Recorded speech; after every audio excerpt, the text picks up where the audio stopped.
بسم اللہ الرحمن الرحیم۔ السلام علیکم۔ حضرت مریم علیہ السلام کا واقعہ۔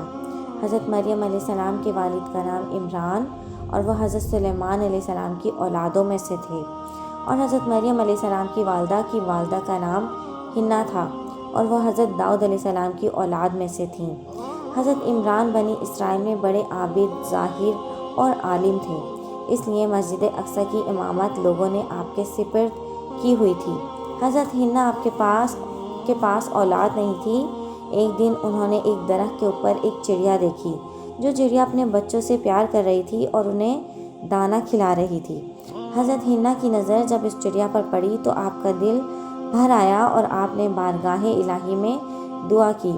حضرت حنا کچھ یوں دعا کی: اللہ پاک انہیں اولاد دے اور اپنی اولاد کو وہ بیت المقدس کی خدمت کے لیے وقف کر دیں گی۔ بنی اسرائیل میں یہ رواج تھا کہ جو لڑکا نظر کر دیا جاتا تھا تو وہ نہ تو شادی کرتا تھا اور نہ دنیا کی باتوں میں دلچسپی لیتا تھا، صرف اللہ تعالیٰ کی عبادت میں مشغول رہتا تھا۔ حضرت حنا نے بیٹے کے لیے دعا کی تھی، لیکن بیٹے کے بجائے ان کے گھر بیٹی کی پیدائش ہوئی۔ انہوں نے بیٹی کا نام مریم رکھا۔ سریانی زبان میں مریم کے معنی خادم کے ہیں، کیونکہ آپ مسجد اقصیٰ کے لیے وقف کر دی گئی تھیں، اس لیے یہ نام صحیح سمجھا گیا۔ حضرت مریم علیہ السلام کی ولادت سے قبل ہی آپ کے والد وفات پا گئے، اس لیے حضرت مریم کی والدہ نے حضرت مریم کو ایک کپڑے میں لپیٹ کر بیت المقدس کے علماء کے سامنے پیش کر دیا تاکہ انہیں کفالت میں لے لیں۔ جب حضرت مریم علیہ السلام بیت المقدس لائی گئیں تو مجاہروں کے درمیان اختلاف پیدا ہو گیا۔ ہر کوئی آپ کو اپنا زیادہ حقدار سمجھتا تھا۔ پھر یوں فیصلہ ہوا کہ مجاہرین وہ قلم جس سے وہ توریت لکھتے ہیں، اس قلم کو پانی میں چھوڑ دیں۔ جس کا قلم پانی کے بہاؤ میں الٹا بہے گا وہ حضرت مریم علیہ السلام کا زیادہ حقدار ہوگا۔ اس مقابلے میں حضرت زکریا علیہ السلام بھی شامل تھے۔ ان کے قلم کو اللہ تعالیٰ نے پانی کے بہاؤ میں الٹی طرف بہا دیا اور وہ حضرت مریم علیہ السلام کی پرورش کے حقدار ہو گئے۔ پھر حضرت مریم علیہ السلام کو حضرت زکریا علیہ السلام کی کفالت میں دے دیا گیا۔ حضرت زکریا علیہ السلام کی بیوی حضرت مریم علیہ السلام کی خالہ لگتی تھیں، لہٰذا ان سے بڑھ کر حضرت مریم علیہ السلام کی پرورش اور کوئی نہیں کر سکتا تھا۔ حضرت مریم علیہ السلام دوسرے بچوں کی نسبت بہت تیزی سے بڑی ہوئیں۔ جب حضرت مریم علیہ السلام حضرت زکریا علیہ السلام اپنی خالہ کے گھر پرورش پا کر بڑی ہوئیں تو بیت المقدس میں آپ کے لیے ایک کمرہ وقف کر دیا گیا، جس کمرے میں حضرت زکریا علیہ السلام کے سوا اور کوئی نہیں جا سکتا تھا۔ حضرت مریم علیہ السلام دن رات اللہ تعالیٰ کی عبادت میں مشغول رہتی تھیں۔ جب حضرت زکریا علیہ السلام کمرے میں تشریف لاتے تو حیران رہ جاتے، کیونکہ آپ کے پاس بہت سے پھل موجود ہوتے تھے۔ گرمیوں کے پھل سردیوں کے موسم میں اور سردیوں کے پھل گرمی کے موسم میں ہوتے تھے۔ حضرت زکریا علیہ السلام کے پوچھنے پہ کہ یہ پھل تمہیں کون دے کر جاتا ہے، کہ یہ پھل کہاں سے آتے ہیں، تو حضرت مریم علیہ السلام فرماتی کہ اللہ کے پاس سے آتے ہیں۔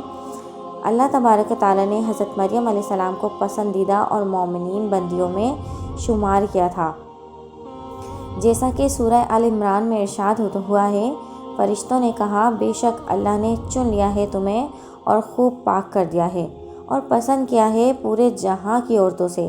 اے مریم، خلوص سے عبادت کرتی رہو اپنے رب کی سجدہ اور رکوع کرنے والوں کے ساتھ۔ پاک بی بی جس مقصد کے لیے چنی گئی تھی وہ مقصد ابھی باقی تھا۔ آپ دن رات اللہ تبارک و تعالیٰ کی عبادت و ریاضت میں مشغول رہتی تھیں، یہاں تک کہ بنی اسرائیل کے لوگوں میں یہ مشہور ہو گیا تھا کہ حضرت مریم علیہ السلام بہت ہی پاک دامن عورت ہیں اور عبادت گزار ہیں۔ لوگ آپ کی بہت عزت اور احترام کرتے تھے۔ پھر وہ وقت آیا جب حضرت جبرائیل علیہ السلام حضرت مریم علیہ السلام کے پاس تشریف لائے۔ حضرت مریم علیہ السلام ایک غیر مرد کو اپنے حجرے میں دیکھ کر پریشان ہو گئیں۔ حضرت جبرائیل علیہ السلام انسانی شکل میں آپ کے پاس آئے تھے، اس لیے حضرت مریم علیہ السلام نے حضرت جبرائیل علیہ السلام کو دیکھ کر بولیں: اگر تو کوئی خدا ترس انسان ہے تو میں تجھ سے خدا رحمان کی پناہ مانگتی ہوں۔ حضرت جبرائیل علیہ السلام آپ کو تسلی دیتے ہوئے اور پیغام الہی سے آگاہ کرتے ہوئے فرماتے ہیں: میں تو تیرے رب کا فرض دیتا ہوں، اس لیے بھیجا گیا ہوں کہ تجھے ایک پاکیزہ لڑکا دوں۔ کنواری مریم حیران ہو کر کہتی ہیں: میرے یہاں لڑکا کیسے ہوگا؟ مجھے تو آج تک کسی مرد نے چھوا تک نہیں، اور نہ ہی میں کوئی بدکار عورت ہوں، اور نہ ہی میری شادی ہوئی ہے۔ حضرت جبرائیل علیہ السلام نے فرمایا، بالکل ایسا ہی ہے، اور ایسا کرنا تیرے رب کے لیے بہت آسان ہے، اور ایسا ہم اس لیے کریں گے کہ اس لڑکے کو لوگوں کے لیے نشانی بنائیں گے اور اپنی طرف سے ایک رحمت، اور یہ کام ہو کر رہتا ہے۔ حضرت جبرائیل علیہ السلام نے حضرت مریم علیہ السلام کے گریبان میں پھونک مار دی، جس سے آپ کا حمل ٹھہر گیا۔ جب حضرت مریم علیہ السلام حاملہ ہوئیں تو بنی اسرائیل میں یہ خبر عام ہو گئی کہ مریم علیہ السلام حاملہ ہو گئی ہیں۔ اس سے بہت سے لوگوں نے حضرت زکریا علیہ السلام کے گھر آنا جانا بند کر دیا اور آپ پر الزام بہتان لگانے لگے۔ حضرت مریم علیہ السلام بیت المقدس سے نکل گئیں اور دور ایک مقام پر جا کر ٹھہر گئیں اور تنہا رہی تھیں۔ آپ نے ایک درخت کو پکڑ کر اس کا سہارا لے کر نیچے بیٹھ گئیں۔ جس درخت کے نیچے آپ بیٹھی تھیں تو وہ ایک خشک درخت تھا۔ جب آپ اس درخت کو ہلاتیں تو وہ درخت ہرا ہو کر معجزے سے پھل دیتا تھا۔ حضرت مریم علیہ السلام درخت سے بے چین تھیں اور بدنامی کا خیال تھا۔ آخر گھبرا کر کہنے لگیں کہ کاش میں پہلے مر گئی ہوتی اور بھولی بسری سی ہو گئی ہوتی۔ اس مشکل وقت میں اللہ تعالیٰ نے حضرت مریم علیہ السلام کے قدموں کے قریب ایک نہر جاری کر دی، اور پھر ندا آئی کہ پانی پیو اور کھجور کھاؤ تاکہ جسم کو طاقت پہنچے، اور پھر اپنی اولاد کو دیکھ کر آنکھوں کو ٹھنڈک پہنچاؤ۔ اسی عالم میں حضرت عیسیٰ علیہ السلام کی پیدائش ہو گئی۔ آپ اپنے بیٹے کو لے کر قوم کے پاس آئیں۔ قوم کے لوگ آپ کی گود میں بچہ دیکھ کر غضبناک ہو گئے اور الزام لگانا شروع کر دیا۔ ہر طرف سے آپ کو طعنہ دے رہے تھے۔ حالت زار سے تنگ ہو گئی۔ حضرت مریم علیہ السلام نے بچے کی طرف اشارہ کرتے ہوئے فرمایا کہ اس بچے سے بات کر لو، یہ تمہارے سارے سوالوں کے جواب دے گا۔ لوگوں نے کہا کہ یہ دودھ پیتا بچہ ہمارے سوالوں کے جواب کیسے دے گا؟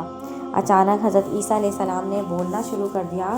بچے نے کہا، بے شک میں اللہ تعالیٰ کا بندہ ہوں، مجھے اس نے کتاب دی ہے اور اس نے مجھے نبی بنایا ہے اور مجھے بابرکت بنایا ہے۔ میں جہاں کہیں بھی ہوں اور مجھے نماز اور زکوٰۃ کی وصیت کی ہے جب تک میں زندہ ہوں، اور مجھے اپنی ماں کے ساتھ نیکی کرنے والا اور مجھے سرکش بدبخت نہیں بنایا، اور مجھ پہ سلام ہے جس دن میں پیدا ہوا اور جس دن میں مروں گا اور پھر جس دن زندہ کر کے اٹھایا جاؤں گا۔ اس کے بعد حضرت مریم علیہ السلام بچے کو لے کر مصر چلی گئیں۔ حضرت عیسیٰ علیہ السلام کی عمر 13 سال ہوئی تو آپ بیت المقدس واپس آ گئیں، اور آپ وہ واحد خاتون ہیں جس کا نام قرآن پاک میں موجود ہے، بائبل کے پرانے عہد نامے میں بھی موجود ہے۔ اگر آپ کو یہ واقعہ اچھا لگا ہو تو میرے چینل کو لائک، شیئر اینڈ سبسکرائب۔ اپنے دوستوں کے ساتھ یہ واقعہ لازمی شیئر کریں۔ Thanks for watching. اللہ حافظ۔